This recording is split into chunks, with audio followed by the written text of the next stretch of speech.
Hey guys, and welcome back to another video on the channel, and today we're going to be talking the 26-27 Premier League season. It's weird, the football's already back, and the World Cup was so recent. Normally there's a massive break. There hasn't been a massive break this time, which is good. Today I'm going to go through what I think is going to happen in the 26-27 Premier League season. Top goal scorer, who's going to win the league, best player of the season, best young player of the season, best transfer, worst transfer, all that stuff. I'm very excited for this Premier League season. I think Man United have a decent chance of doing pretty well this season, and I'll get onto them in a bit. The first thing I want to do is to name my top five, basically who's getting in the Champions League. Fifth, I've got Liverpool. Their new manager, what the fuck did I just say? Andoni Iraola. There we go, I got there eventually. He's a good manager. There's no doubt about that. What he did with Bournemouth last season and the season before is nothing short of remarkable. I mean, the team that Bournemouth have bought and made because of him is just brilliant. And at the time of recording this video, Liverpool haven't signed Bradley Barcola yet, but if they do sign Bradley Barcola, I think that'd be a massive boost for them. I have put 4 teams ahead of Liverpool though, because I just think Liverpool at the moment, they did bring in Araujo on loan as well, but I think Van Dijk is getting to the finished part of his career, to be honest. And I think with Liverpool doing well, it kind of depends on whether Wirtz and Isak have a good season, which obviously last year they didn't. Rio and Gamoa as well, I'm very excited to see. Hopefully he gets a lot more game time this season. See, I've gone for Liverpool in 5th. In 4th, above Liverpool, I've gone for Chelsea. I think Chelsea, again, the manager's going to make a significant difference this season. Xabi Alonso is a proven good manager, and he's brought some good players. That Palestra, I think his name was, the guy from, I think, Atalanta they bought him from, the Italian player. Obviously Morgan Rogers, which, again, I'll get onto Morgan Rogers a bit later on as well. Could he work? Could he not work? We'll have to see, but it's a lot of money for a player that is good. Probably not worth the money though. They've obviously also brought in Maxence Lacroix, who I think is a very, very good signing. And depending on whether they play 2 centre-backs or 3 centre-backs, he's going to be playing every game. And obviously it looks like now they're keeping Enzo Fernandez at the time of recording, which, could it work in their favour? Could it not? He is a good player. Yeah, I've gone for Chelsea in 4th. In 3rd, this might be controversial. I've gone for Manchester City. Obviously, Enzo Maresca coming in as their new manager as well. There's a lot of new managers in the Premier League this season. Some of the signings they've made, I mean, Buwadi, who I think is nearly over the line or is over the line. Elliot Anderson, of course, who I would have loved at Manchester United, is going to be a very good signing. And if they can keep Rodri, which maybe it looks unlikely at the moment, then they're just going to be unbelievable. They could still sign Enzo Fernandez. There's still a lot we don't know what's going on as of time of recording. Obviously, they've got Erling Haaland up front, who is just going to guarantee you golden boot basically every single season. But I think the Man City, what could hurt Manchester City is the manager. We don't know if they're going to play the same way, if it's going to be completely terrible. I think they'll either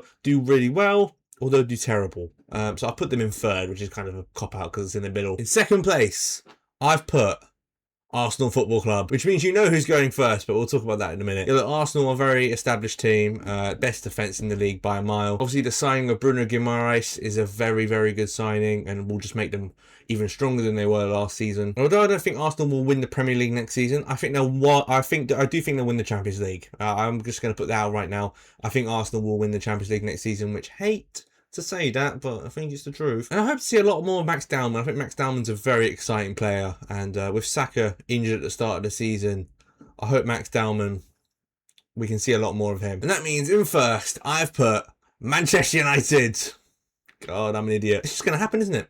Is there any doubt in anyone's mind that Man United are going to win the league this season? Because there isn't in mine. Yes, we lost Casemiro, but we've brought in Andre Santos from Chelsea, the bench player. No, I do like Andre Santos, but that's not why we're going to win the league. We also brought in Yuri Tielemans from Aston Villa, who I do think is a very good signing for £35 million. Going to give you quality across the pitch. And again, an established player. Now, again, at the time of recording, United haven't bought anyone else, apart from Cardalo. So we need to make some more moves in the window, but I do, seriously, there is part of me that is very hopeful for Man United this season. We could definitely do something, whether that's a cup, whether that's the Premier League, whether that's the Champions League, I don't know. I just have a weird feeling. I think things are starting to click together.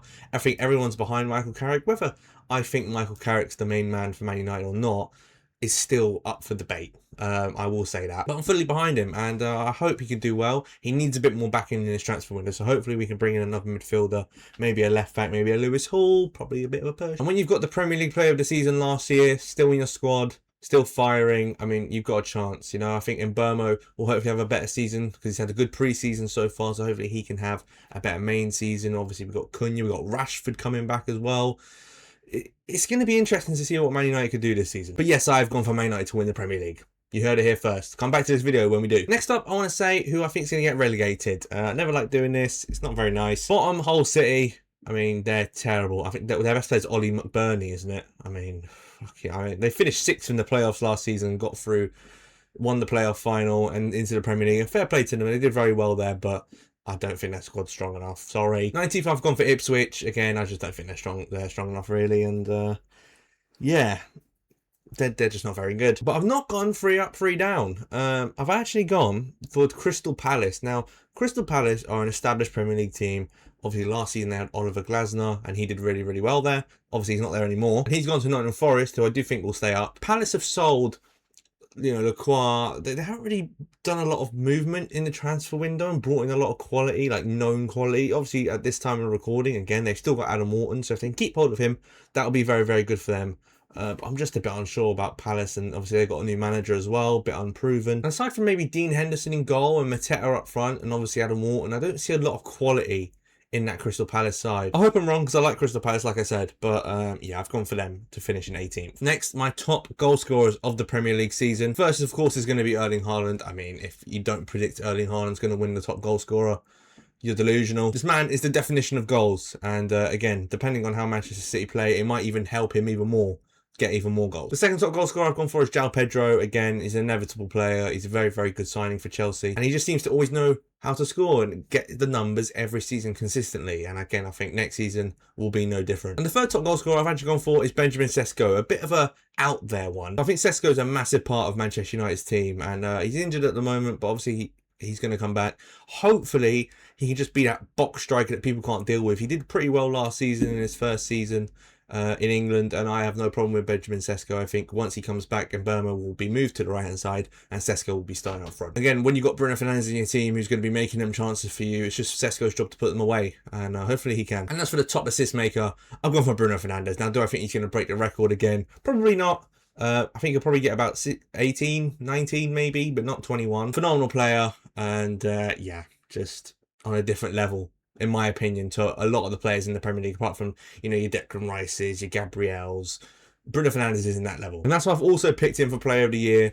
If I've gone for United to win the Premier League, so I have to go for a United player to get Player of the Year. Obviously, I know Arsenal won last season and Bruno got Player of the Year, but that's because Bruno's just Bruno. The influence he has on that Manchester United side is it cannot be understated, and yeah, I'm very excited to see what we can do. As for my young player of the season, it's a bit of an out there one. I've actually gone for Aiden Heaven of Manchester United.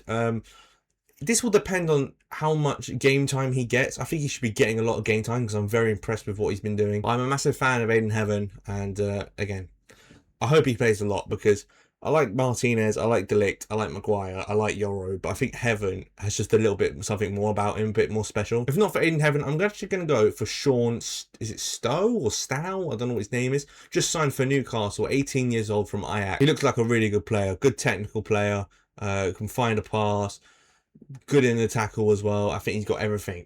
So he could be one to watch this season as well. For the signing of the season, I've gone for Bruno Guimaraes. Like I said earlier on, I think he has going to have a massive impact on this Arsenal team in terms of, depth and how far they can go in tournaments. Proven Premier League player, decent price, no problem with him. Now for the flop signing of the season, I'm going to go for Morgan Rogers. I think £117 million for Morgan Rogers is daylight robbery. There's no doubt that Morgan Rogers is a good player. Scored a lot of goals at Aston Villa last season. He's had a good few consecutively good seasons for Aston Villa. Had a decent World Cup as well. And look, again, this all depends on how Xabi Alonso is going to play at Chelsea. I just don't know if he's going to get the numbers that Chelsea need him to get. And that's kind of why I've just gone for the flop signing of the season. I don't think he is a flop player. I just think for the money, you have to take that into account. And I don't think he'll live up to his price tag. Now for the overachieving team of the season, I've actually gone for Coventry City. And the reason for that is if they stay up, they've overachieved. Even if they finish 17th, they've overachieved because everyone's expecting him to go down. But I think Frank Lampard has got a really good group of players there. They play good football. A lot of people might not have seen Coventry because they didn't watch the Championship last season. But I think if they can play the same sort of football in the same sort of way, with the same committedness as last season, I think they'll be fine. I really do. I think they'll stay up. And finally, for the flop team of the season, I've gone for Newcastle United. Newcastle sold all their big stars. They sold Anthony Gordon to Barcelona. They sold Tonali to Newcastle. They've obviously sold Bruno G to Arsenal. You know, Lewis Hall's rumoured to go. They got rid of Trippier and hasn't really replaced him yet. And Newcastle so far, like I said, they brought in that Sean Sturr guy. They brought in Traore on the left-hand side as well, who I think is a young, exciting player. Not Traore, Toure, sorry. But they're replacing all their experienced Premier League proven players with young players. And I don't think that's going to work well for them. Obviously, they got a new manager as well, who I actually like. I think he speaks pretty well. I think he wants to play good football. But this is the Premier League. And when you've got young players coming in, like that Bamba as well, they bought as well. He hasn't looked great so far. But again, he's like 19 and it's pre-season. I don't think it's going to work very well for them. And I hope I'm wrong because, again, Newcastle are a decent football club. And I do think they could be in trouble this season. I'm not saying they're going to get relegated. I think they could be down there, though. Maybe like 15th, 16th.